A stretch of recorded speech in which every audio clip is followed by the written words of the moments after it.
สวัสดีค่ะพ่อแม่พี่น้องสวัสดีFCทุกท่านเนาะค่ะกลับมาพบมาพอกับเจตาพารวยคือเขาค่ะในทางช่อง YouTube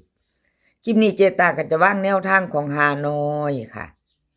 ฮานอยเป็นของวันที่23เนาะค่ะ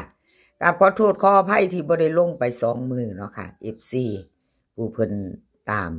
ทางช่องเจตาอยู่เนาะคลิปฮานอยขออภัยค่ะมาแล้วค่ะมาแล้วครับขอบคุณขอบคุณที่ยังถามหาเนาะค่ะที่ยังรอรับชมรับฟังเนาะ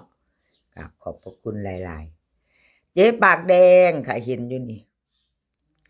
เจ๊ปากแดงหลุด3น้อยค่ะ5น้อยมีทุกมือค่ะมีทุกวันออกทุกวันเนาะ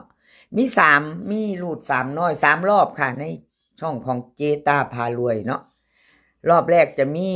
พิเศษ5:30รอบที่2ปกติ6:30รอบที่3 VIP 1:30ค่ะรูด3น้อยค่ะในช่องของเจตาแล้วก็จะมี4เซียนเนาะค่ะมี4ท่าน4เซียนเจ๊ปากแดงสมใจแนวทางพ่อเก่งแล้วก็เจตาพารวยค่ะมี4เซียนในคลิปของหาน้อยเนาะค่ะ FC ผู้ติดตามผู้ใดก็รอรับชมรับฟังเป็นน้ำกันเนาะค่ะรุ่นใหม่มือแรงเนาะค่ะรุ่น3น้อยเนาะเจ๊ปากแดงค่ะเพิ่นให้มาวันที่23วันที่วันที่ว่าซั่น1กับ7ค่ะโอ้ยเว้าก็หลงรถเนาะเจตาเจ้าว่าติวิ่ง1กับ7ค่ะ1กับ7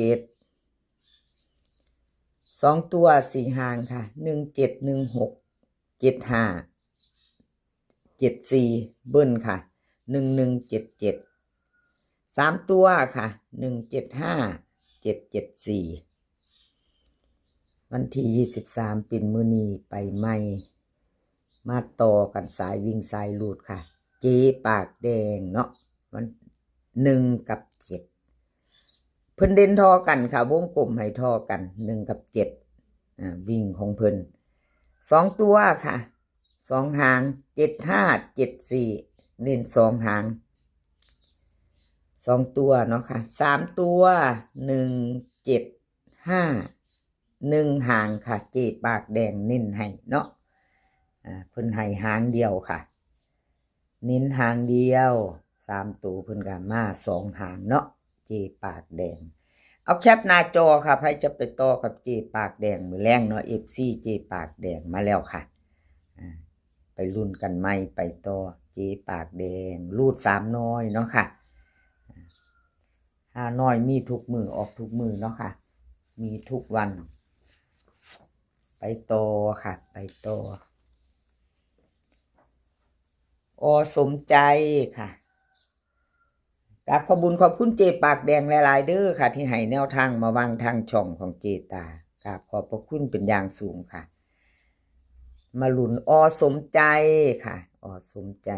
หลุด3น้อยค่ะ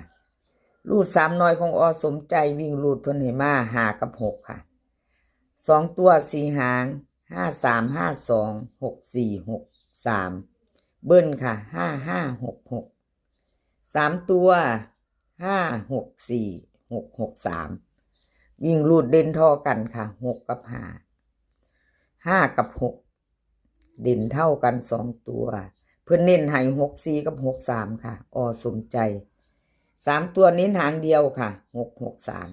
663แคปหน้าจอค่ะใครจะไปต่อกับสมใจเนาะเลขทุกตัวเอามาวางเพื่อเป็นแนวทางโปรดใช้วิจารณญาณในการรับชมเป็นอย่างสูงค่ะรับชมรับฟังเป็นเพียงแนวทางเนาะค่ะ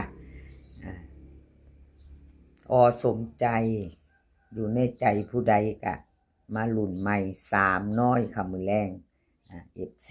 ถ้าชอบก็จัดเนาะค่ะชอบก็จัดขัดก็ผ่านไปต่อค่ะน้อยของแนวทางพ่อเก่งแนวทางพ่อเก่งค่ะแนวทางพ่อเก่งรูด3น้อยค่ะวิ่งรูดเพิ่นให้มา8กับ4ค่ะ 8กับ4 2ตัว4หาง8 9 9 7 40 41เบิ้ลค่ะ88กับ44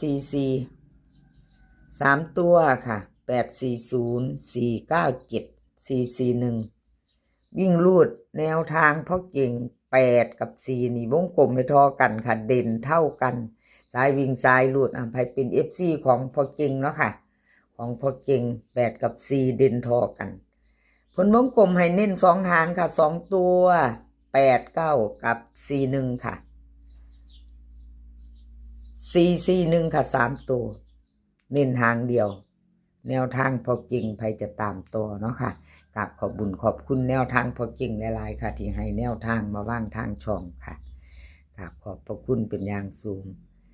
เพิ่นพักไปอยู่เจตาพัก2มือเด้ ขอไผหลายๆเนาะค่ะ FC เพิ่นถามหาอยู่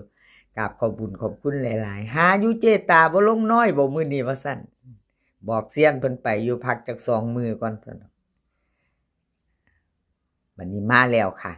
มาแล้วตามกันต่อไปใหม่เนาะ FC ใหม่ถ้าผ่านเขาไม่เห็นคลิปนี้ค่ะคันชอบแนวทางเนาะแนวทางเดียวกันคลิปนี้5น้อยค่ะยังบ่ทันกดไลค์ยังบ่ทันกดติดตามเนาะก็กดติดตามไว้ค่ะถ้าชอบคลิปถ้าชอบคลิปชอบแนวทางกดติดตามแล้วก็อย่าลืมกดกระดิ่งแจ้งเตือนค่ะเอาไว้ได้เห็นคลิปของเจตาลงไปเนาะลงปุ๊บก็จะได้เห็นปั๊บค่ะกราบขอบบุญขอบคุณแนวทางพอเก่งหลายๆเด้อค่ะที่ให้แนวทางมาว่างทางช่องกราบขอบพระคุณเป็นอย่างสูงค่ะเอาแคปหน้าจอค่ะถ้าชอบแนวทางพอเก่งเนาะอันเป็นเน้น8 9กับ41ล่ะค่ะ441เนาะค่ะแนวทางพอเก่งประวัติเพิ่นตะกี้เพิ่นก็เคยเข้าอยู่เนาะพี่น้อง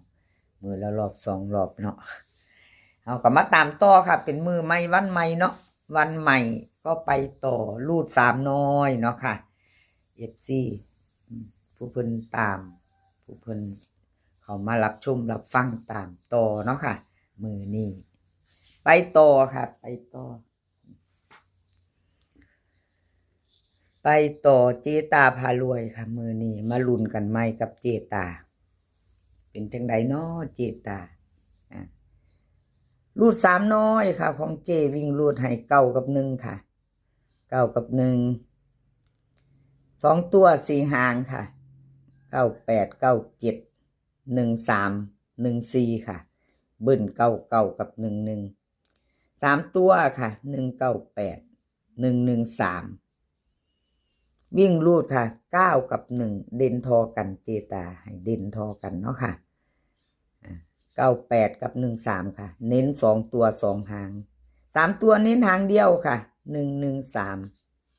เอาแคปหน้าจอค่ะใครจะไปต่อกับเจตาพารวยมือแรงรูด3น้อยเนาะค่ะจะมีรอบพิเศษ5 โมงครึ่ง6 โมงครึ่งรอบปกติ VIP 1 ทุ่มครึ่งค่ะรูด3น้อยมีทุกมือออกทุกมือเนาะค่ะไปลุ้นกันในช่องของเจตาพารวยกับซีเซียนดังเนาะค่ะพี่น้องชอบของผู้ใดก็จัดของผู้นั้นรุ่นใหม่ไปต่อเนาะค่ะครับขอบบุญขอบคุณ FC ที่ถามหาที่รอคอยที่เขามาให้กำลังใจเจตาอยู่ตลอดเนาะค่ะกราบขอบพระคุณหลายๆบ่ว่าจะแนวทางจะเข้าจะหลุดเพิ่นก็มารับชมรับฟังอยู่ค่ะรับฟังเป็นเพียงแนวทางเนาะค่ะรับชมรับฟังไว้ก็เป็นเพียงแนวทางมีเข้ามีหลุดไปก็กราบขอโทษขออภัยเนาะค่ะอะไรก็เกิดขึ้นได้คือว่านั่นล่ะมีเขามีหลุดเป็นเรื่องธรรมดาของแนวทางเนาะพี่น้องคลิปนี้ขอให้พี่น้องโชคดีค่ะขอให้พี่น้องโชคดีกับ5น้อยมือแรงรูด3น้อยเนาะโชคดีกับ5น้อยมื้อนี้ขอให้มีความสุขค่ะวันนี้ก็ขอให้มีความสุขสุขภาพร่างกายให้แข็งแรงกันทุกคนค่ะสุขภาพมากก่อนเสมอเด้อพี่น้องจักว่าแดดจักว่าลมหนาวเนาะแต่ละมืออากาศเปลี่ยนแปลงแล้วดูแลสุขภาพเนาะค่ะ เดินทางไปไสก็ขอให้ปลอดภัยค่ะ เดินทางไปขอให้มีโชคกลับมาขอให้มีชัยคลิปหน้าพอกันไหมค่ะคลิปนี้ก็สวัสดีค่ะ